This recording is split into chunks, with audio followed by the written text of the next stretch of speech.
Your game gotta be so precise dealing with them. And this is the thing, having sex with like gorgeous women is not all it's chalked up to be. You do the right stretches, you're gonna hit that fucking reset button. She gonna fucking get memory loss, amnesia, and she gonna give you your goddamn credit card information. Atrocities of dating the attractive. Now, you know, this channel is geared toward men. Ladies, stop watching my fucking shit. But this channel is geared toward the guys like me. You might not be the smartest apple in the fucking bag or whatever the metaphor is. You know, you might not be the brightest tool in the box. But if somebody puts some information in front of you in A to Z format and talks it out and backs it up, it makes sense. You know where to go. You're not lost. Welcome to the channel, boys. I'm Terrell. Go ahead, like this video, share, and subscribe. We about to get into it, dog. The cons of dating the gorgeous dime pieces, the illustrious nines. Now look, we all know, well, if you don't, now you do. There's no such thing as a dime. Even when it comes to physicality and just beauty, attractiveness, they're all, the best you'll get is a 9.5 in life or a 9.9 if she has implants. So let's get into it, baby boy. Every woman is single. Now we all know that. And if you don't, now you do again. Every woman is single, big brother. What I mean by that, look, anybody that'll tell you, anybody that's not admitting this is a liar. But you know, everybody online is a fucking humanitarian and tries to act like they just are perfect. They got perfect karma. Nothing bad ever happens to them. And they always make the best decision. They've never gone above the speed limit. They always wear their seatbelt. They open the door for old people. And they volunteer at every hospital in the country. Because they're just fucking better than me. All right, bitch. Well, I'm not talking to you. Go fucking to wherever the fuck you people exist and leave me the fuck alone. Because I'm a normal motherfucker. I'm not the most integrable piece of shit on the goddamn planet, disintegrable piece of shit on the planet. I'm a goddamn man. So let me tell y'all, everybody in the fucking world, that just gets on my fucking nerves. Especially women, because women act like they're so morally superior. This is the thing that's so fucked up about the world we live in. I'm gonna get on a little diatribe real quick.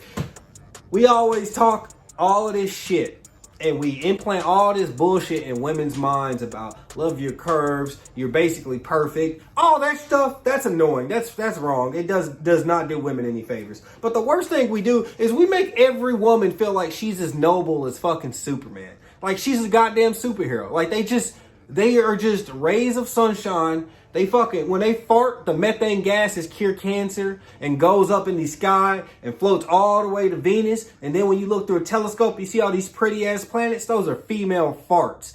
That's what the fuck they act like. And it's because we tell them this goddamn bullshit. And that's the most annoying to me. I'm like, will you stop trying to act like you're better than me, that you're a better person than me, because you're not. That's just across the board. Now, if you're dating dimes, back to the point.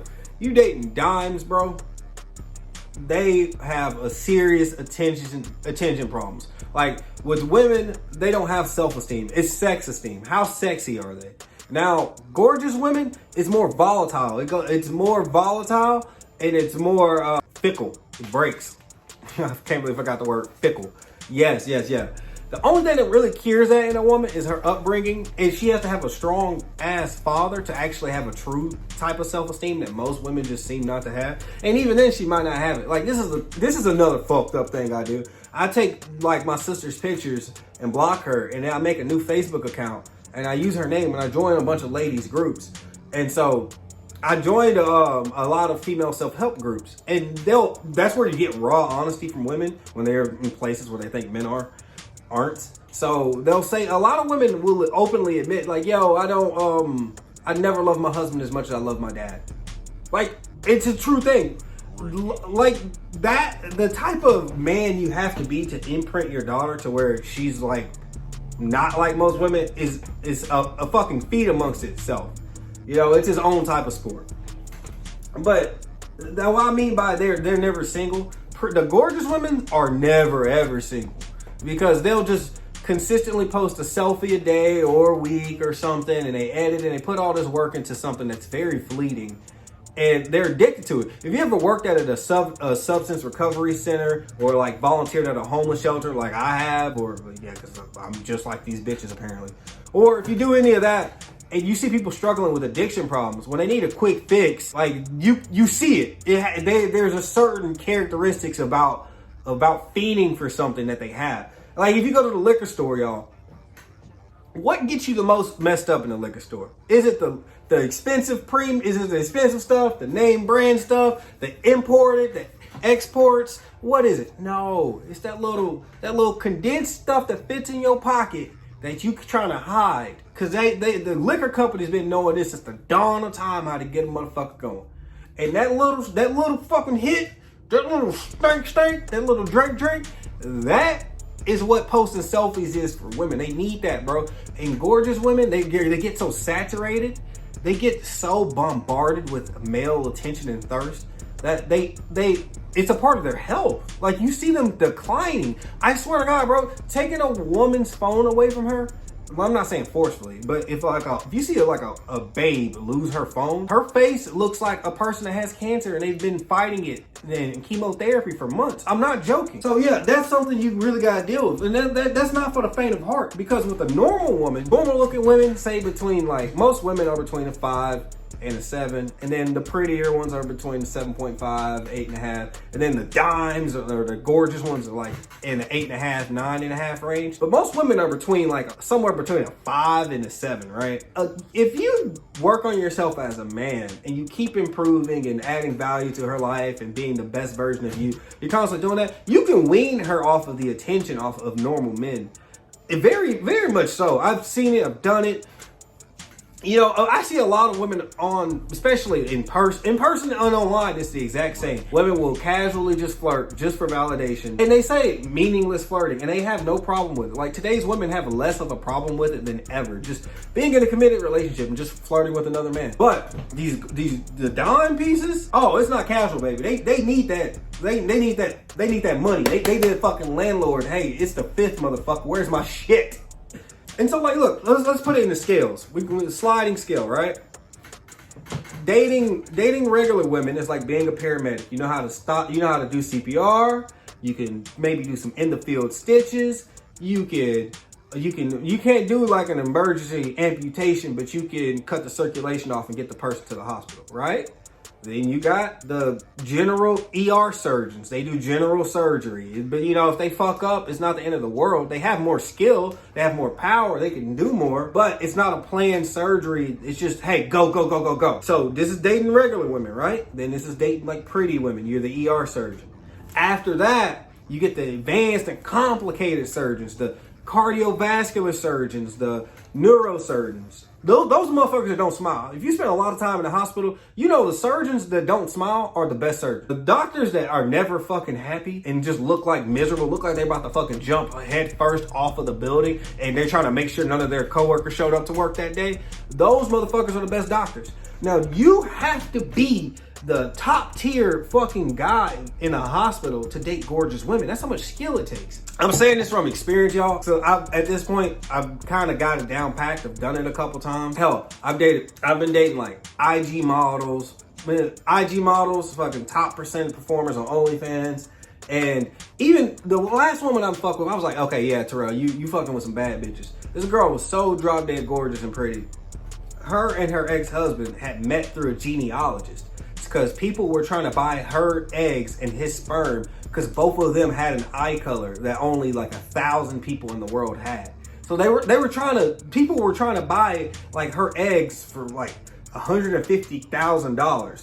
And they were trying to buy his sperm for like $100,000. Sperm is cheap, y'all. And they were trying to buy his sperm for $100,000. So this is how pretty, I'm trying to tell you some shit about them, bro. This is how they operate. So you gotta be at the top of your game, because like the little shit that you go through with them is totally different. Like, look, regular women, they got the game, but they may be or may not be aware of the bullshit they're putting you through. But gorgeous women go through so much interactions with other human beings that they're constantly putting that shit back out. Like, I'll tell you, one of the women that was a dime piece I was fucking with, we set up a date. I met her in public, right? And we just happened to be in the same parking lot. We actually had parked next to each other, just coincidentally. So I was like, yo, what's up? What about? Ran down, gave her my number, all that stuff. We have a date, and then she was like, she lived in another city, she lived like an hour away. So the reason why she was coming back to town didn't happen, and she didn't tell me.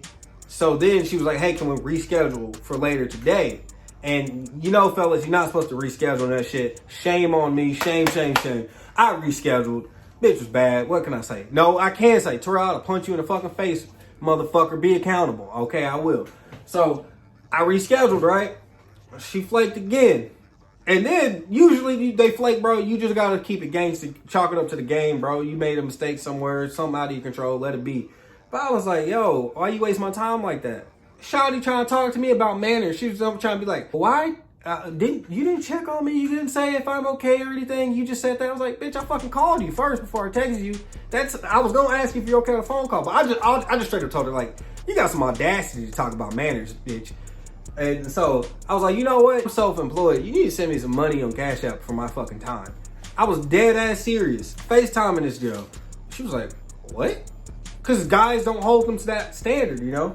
I swear to God, bro. Next day, fucking beating the doonies down, splitting her in half. Fucking, there's a reset button in the back of the cooter scooter. If your dick big enough and you got the right angle, you do the right stretches, you gonna hit that fucking reset button. She gonna fucking get memory loss, amnesia, and she gonna give you your goddamn credit card information. So I'm hitting that reset button and shit the next fucking day. She sent me some money on Cash App and I spent that shit on Bitcoin, bro. I wasn't fucking playing. Your game gotta be so precise dealing with them. And this is the thing, having sex with like gorgeous women is not all it's chalked up to be. Because their whole vibe when you sleep with them is like worship me. Like their whole vibe is like, I'm so sexy that I'm not doing any other things that are sexy. And you should just be aroused by sleeping with them. Which is how a lot of losers are. I'm not fucking like that. I can't tell you, bro. I've been with the, like, I'm being with about a dozen dime pieces, right? About 9 to 10 of them, we've had some sort of fucking Mexican standoff in the middle of the bedroom.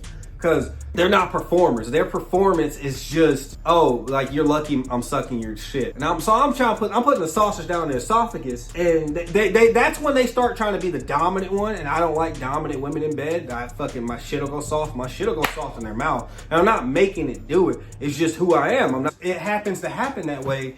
And then you basically, I learned, fellas, this is some good advice. When you're in this moment, that's when you logic with them, but you don't overdo it. You say like one or two things and you just look at them. Don't be intimidated. No, just give them a blank stare and be like, bro, I promise you, they're not gonna articulate what they're doing. They're gonna get right back fucking into it, and they're gonna do it even better. You're fucking their mind, which is the best way to fuck a woman, all right? You're fucking their mind, and they're not used to it. And it just fixes it. But I'm telling you, a lot of very attractive women, they're not that good in bed. Even though, like, I know I said in other videos, women are really good in bed because they have higher body counts. Gorgeous women that aren't too hard to deal with have super high body counts. They still are just like pillow princesses because the most of the time they're getting fucked. I'm talking about like, dude, you dating like a fucking 5'6", like bombshell in just big titties, big ass, no stomach, no waist, and she can, any fucking dude that lightly works out can throw her around in the bedroom.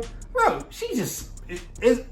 Bro, you fucking put an Apple Watch on that bitch and put an Apple Watch on you. Look who's burning the most calories. Just look. So that's where that goes down into it. So in sum of everything that I'm just breaking down, the things that you might not have considered or the negative parts of dating dime pieces is, one, you gotta have the best game in the world, like world-class game. You have very little room for mistakes to really maximize and enjoy the experience. Two, they're huge. They're bigger resource draws. They draw a lot more resources out of you just naturally because that's the standard for all of them.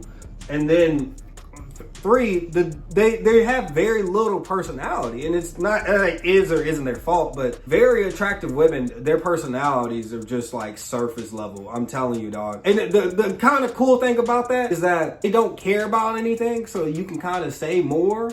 But you don't want to ruin your chances with women by saying anything really, but like they're